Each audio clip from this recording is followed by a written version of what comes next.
کسی اپیل نظرثانی یا آئینی درخواست کے زیر التوا ہونے کے سبب از خود چیلنج شدہ فیصلے پر عمل درآمد رک نہیں جاتا۔ سپریم کورٹ نے بڑا فیصلہ سنا دیا۔ سپریم کورٹ کے چیف جسٹس یحییٰ خان آفریدی کا تحریر کردہ 4 صفحات کا فیصلہ جاری۔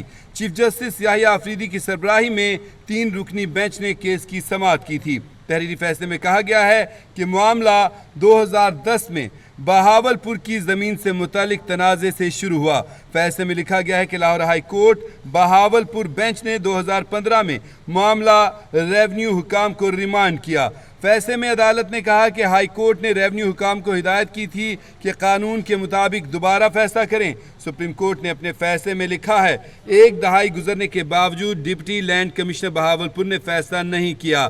اس 4 صفحات کے لکھے گئے فیصلے میں چیف جسٹس سپریم کورٹ کیا مزید لکھتے ہیں، کیا انہوں نے احکامات لکھے ہیں، اپڈیٹس دیتے ہیں۔ اسلام آباد سے نمائندہ کیپٹل ٹی وی نثار عابد ہمارے ساتھ لائن پر موجود ہیں۔ جی نثار عابد، اپڈیٹ کیجیے گا اس فیصلے سے۔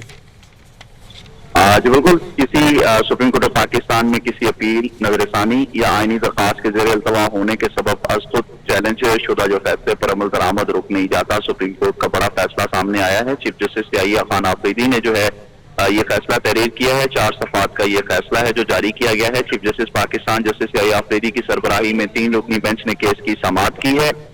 معاملہ 2010 میں بہاولپور کی زمین سے متعلق تنازع پر جو ہے وہ شروع ہوا تھا۔ فیصلے میں کہا گیا ہے کہ Lahore high court Bahawalpur bench نے 2015 میں معاملہ ریونیو حکام کو جو ہے وہ ریمانڈ کیا تھا۔ اسی طرح فیصلے میں کہا گیا ہے کہ ہائی کورٹ نے ریونیو حکام کو ہدایت کی تھی کہ قانون کے مطابق دوبارہ فیصلہ کریں۔ مزید فیصلے میں کہا گیا ہے کہ 1 دہائی گزرنے کے باوجود ڈپٹی لینڈ کمشنر بہاولپور نے جو ہے وہ فیصلہ نہیں کیا۔ عدالت کا کہنا ہے کہ ہائی کورٹ کے ریمانڈ آرڈر پر عمل درآمد میں 10 سال جو ہے وہ تاخیر ہوئی ہے۔ ریونیو حکام نے ہائی کورٹ کے احکامات پر عمل جو ہے وہ نہیں کیا۔ مزید جو ہے وہ کہا گیا ہے کہ کسی عدالت کا اسٹے آرڈر نہیں تھا جو فیصلے پر عمل درآمد سے روکتا۔ ایڈوکیٹ جنرل پنجاب کا عدالت میں یہ اعتراف کیا گیا۔ اسی طرح عدالت کا مزید کہنا تھا کہ ریمانڈ آرڈر کو اختیاری سمجھنا غیر آئینی طرز عمل ہے۔ مزید عدالت کا کہنا تھا کہ اپیل یا نظرثانی کی زیر التوا درخواست فیصلے پر عمل درآمد نہیں روکتی۔ مزید چیف جسٹس پاکستان کا کہنا تھا کہ یہ عمل عدالتی احکامات کی توہین کے مترادف ہے۔ مزید چیف جسٹس پاکستان جسٹس یحییٰ آفریدی کا کہنا تھا کہ محض زیر التوا مقدمے کی بنیاد پر عمل درآمد روکنا قابل قبول نہیں ہے۔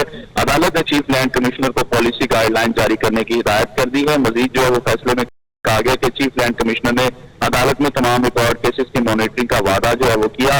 اسی طرح مزید جو ہے عدالت نے تمام پٹیشنز غیر مؤثر ہونے پر نمٹا دی ہیں۔ 3 ماہ میں ریمانڈ کیسز کی تفصیلی جو رپورٹ ہے وہ رجسٹرار کو جمع کرائی جائے۔ مزید جو ہے عدالت کا تمام متعلقہ اتھارٹیز کو ریمانڈ آرڈر پر فوری عمل درآمد کی جو ہدایت ہے وہ بھی کر دی گئی ہے۔ اور اسی طرح مزید عدالت کا کہنا ہے کہ آئندہ تاخیر یا غفلت ناقابل قبول ہوگی۔